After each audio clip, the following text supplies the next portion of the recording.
Ricardo, ahorita que mencionas eso, antes de empezar el programa yo mencionaba, o al empezar el programa mencioné que eran dos iniciativas. Precisamente una iniciativa habla sobre los sindicatos de empresas particulares, que es hacia la Ley Federal del Trabajo, que es al artículo 373, y la otra, que se presentó el 27 de agosto, también en la permanente, habla sobre los trabajadores al servicio del Estado, donde se hace una modificación en el mismo sentido al artículo 80, al apartado, a la ley del apartado B de los trabajadores del Estado, del artículo 123 de la Constitución Política Mexicana. Y habla precisamente de dar por escrito a sus agremiados la información de todos los recursos que se reciben del sindicato para que tengan cuenta clara qué se hace con esos recursos, y no nada más eso, también habla de que hacia los organismos de transparencia, que en este caso sería el IFAI. Entonces, precisamente esto se separa en dos iniciativas pensando en eso, ¿verdad? De que una pregunta, cuando se pasó todo el asunto del acceso a la información, el argumento era claro, porque tú decías, sigue el dinero público, donde hay dinero público puedes meter las narices, ¿no? Esto es bastante, digamos, es un principio bastante generalizado y bastante sencillo. Pero lo que se ha argumentado por parte de los sindicatos es que ese ya no es dinero público. En el momento que se entrega al trabajador. En el momento que se entrega, el trabajador lo entrega. Entonces ahí hay una cuestión conceptual que tenemos que allanar. Hay dos, ¿no? Y después, hay dos. Y después está la otra cuestión que también yo creo que es muy importante, es, si se trata de una empresa que contrata con el Estado y que tiene prestaciones que surgen del Estado, en ese momento sí es dinero público. Ahí pareciera que no debiera haber obstáculo, porque el principio es el mismo. Son los sindicatos pequeños, estos a los que se refería Ricardo, esos sindicatos en donde nos atoramos porque dicen, pues esto ya no es dinero, no tienen por qué ustedes meter las narices en nuestros asuntos. No hay una forma de responderles, no la metemos si no lo aceptan. Es decir, porque es una cuestión de definición legal. Hay muchos países donde es muy claro que si es dinero público es hasta el final de su ejercicio, que es lo que estabas tú diciendo. Hay otros donde no. Pero si les parece que eso es intrometerse en sus asuntos, pues que no lo reciban. Sí, lo que quiero decir con ello es, recibir recursos públicos debería de tener una obligación. No, por eso, si reciben recursos públicos, no hay problema. El problema es en todo el otro conjunto de sindicatos de las empresas pequeñas y medianas, donde te dicen, pues aquí no tienen por qué entrar el derecho a el contrato colectivo de la Luz y Fuerza del Centro, pues es un asunto público, porque es el Estado el que de alguna manera está contratando. Sí, pero aún las otras. Tienes razón, pero aún ahí el sindicato dice, cuando llegue el dinero conmigo, se vuelve privado. Pero puedes alegar. Puedes alegar. Ahora, en el otro caso, es el mismo tipo de alegato que haces en la Bolsa Mexicana de Valores. Si el accionista minoritario está garantizado por el Estado, que la información que llega con una serie de criterios y auditorías. Pero tenemos que darle un giro. Sí. Ese es el asunto. No es un asunto de ley federal de transparencia, es un asunto de derechos de los trabajadores. ¿De qué derechos? Los derechos a la información, que ahora quedan garantizados con el artículo 6 como un derecho fundamental, pero que tienen que llevarse a aplicar en la Ley Federal del Trabajo. Esa fue la salida que le dio el Senado y en la Cámara de Diputados cuando discutieron si hacían o no obligados a los sindicatos. Efectivamente, no se desprende de ahí, pero sí dice el debate constitucional. Las leyes específicas podrán establecer cómo se ejerce el derecho a la información en el ámbito de su influencia. De ahí vino el artículo 42 del COFIPE, que desarrolló las obligaciones de los partidos políticos.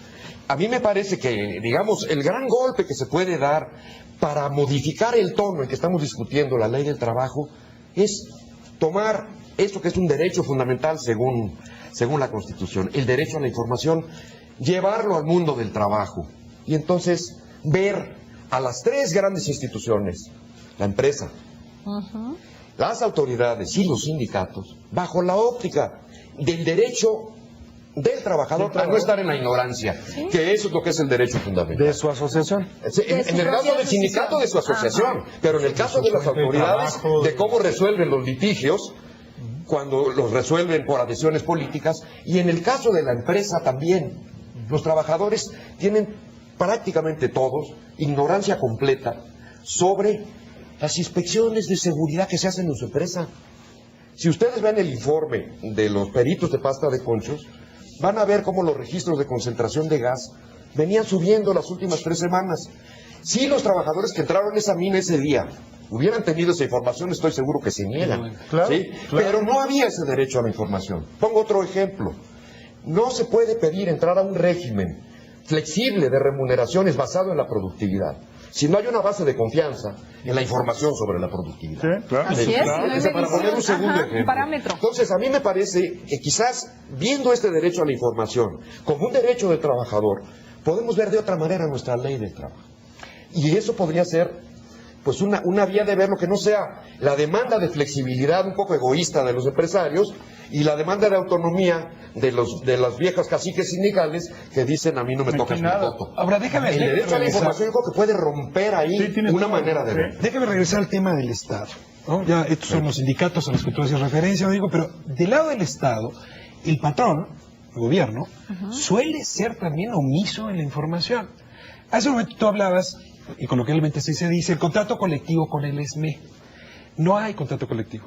Lo que es un pliego petitorio, que es una figura muy oscura, donde se presentan una serie de peticiones, se negocian los oscuritos, se firma una minuta, y por ejemplo, en el caso del sindicato de maestros, se hace a nivel federal, pero se hace con los 32 gobernadores.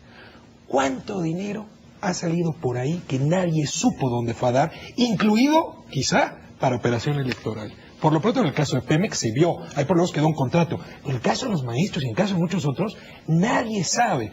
Esta es una figura pues, feudal. ¿Qué es eso de pliego petitorio o de minutas en lo oscurito? Entonces, desde luego que la tarea de información, pues ojalá y se pueda hacer en los sindicatos que trabajan para empresas privadas, pero el Estado tendría que poner el ejemplo con el tema de la transparencia. Y después hay una cuestión que mencionaba Luis Emilio en el primer bloque, que es ciudadanizar, en el buen sentido de la palabra, la figura del trabajador, no por debajo, sino, digamos, la figura del ciudadano está por arriba incluso de la del trabajador.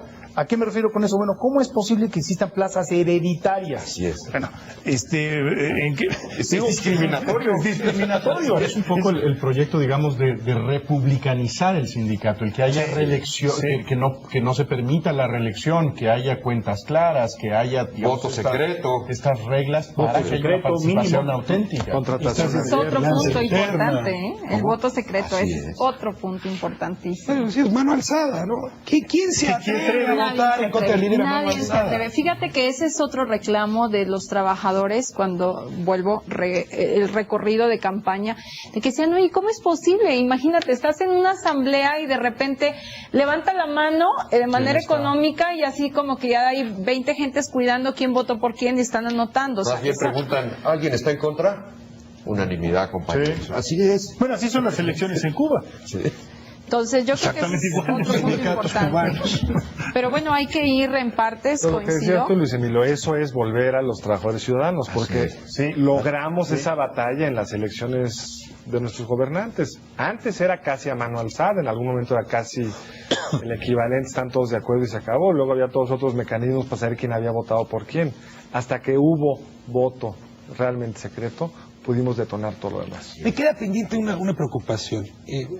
En el discurso público hemos demonizado a los sindicatos en México y hemos santificado a los empresarios. Yo no creo que haya manera de reconducir esta discusión si no resolvemos un trato distinto. Lees distintos periódicos que yo, pero santificar a los empresarios, No. me gustaría ver tus fuentes. Digamos que estamos con el Creo que te cifras en mesas distintas que yo, cosa que ya me tranquilizó.